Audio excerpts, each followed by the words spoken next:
Hello hi everyone, welcome back to my YouTube channel. हमारे YouTube channel पे आपका स्वागत है। हम दोनों फिर से आ चुके हैं न्यू रिएक्शन वीडियो के साथ।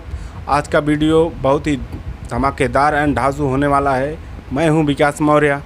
मैं हूं मिस आंचल। चलिए हम लोग देने वाले हैं दबंग स्टार खेसारी लाल के गाने पे रिएक्शन, जो गाना बहुत ही बढ़िया है। अगर ये वीडियो हमारा पसंद आएगा तो हमारे चैनल को प्लीज़ सब्सक्राइब कीजिए और वीडियो को लाइक कीजिए।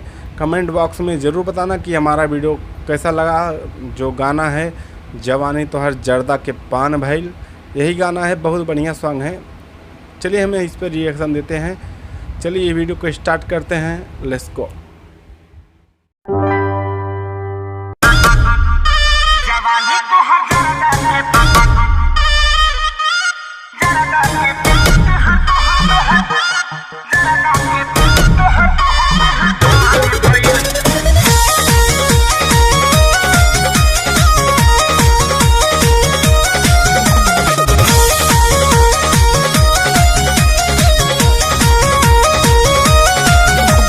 होठो पर लिपस्टिक बका था कलर के, चुना जस गोर भइल गलिया निखर के। होठो पर लिपस्टिक बका था कलर के, चुना जस गोर भइल गलिया निखर के।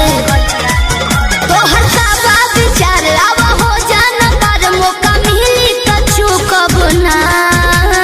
सुना जवानी तो हर जरदा के पानी भइल, चबाबिल की ठूक बना।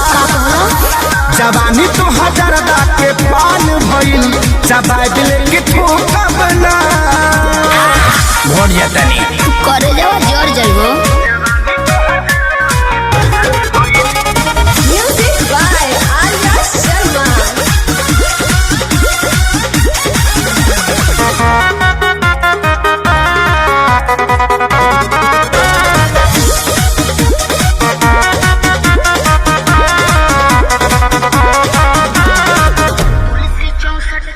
तुलसी 64 की मामी ये राजा भइल बा मोर अंगड़ाई।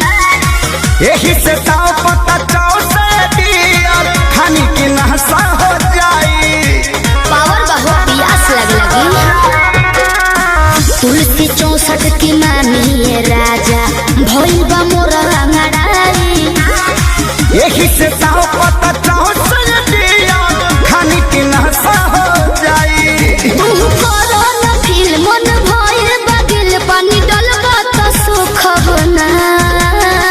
अच्छा हाँ। जवानी तो हर जरदा के पानी भइल, चबाबिल की ठूक बना। जवानी तो हर जरदा के पानी भइल, चबाबिल की ठूक बना। मछिया के गिर जइबो।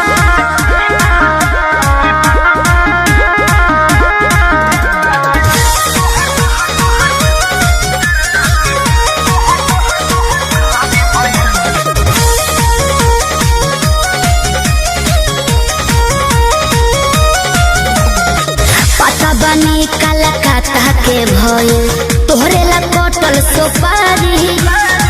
इहे बकारम करी उठी सुती पारन, आदत लगवल खेसारी। ज्यादा हो बाबू जियान हो जइबो। पता बनी कलकत्ता के भइल, तोहरे ला कटल सुपारी। इहे बकारम करी उठी सुती पारन, आदत लगवल खेसारी। रोजे आंसू विवेक खाई चाहे के खलाइन दी है तरू कब ना। जवानी तो हर जरदा के पानी भइल, चबाबिल की ठूक बना। जवानी तो हर जरदा के पानी भइल, चबाबिल की ठूक बना। फिर घुट जाता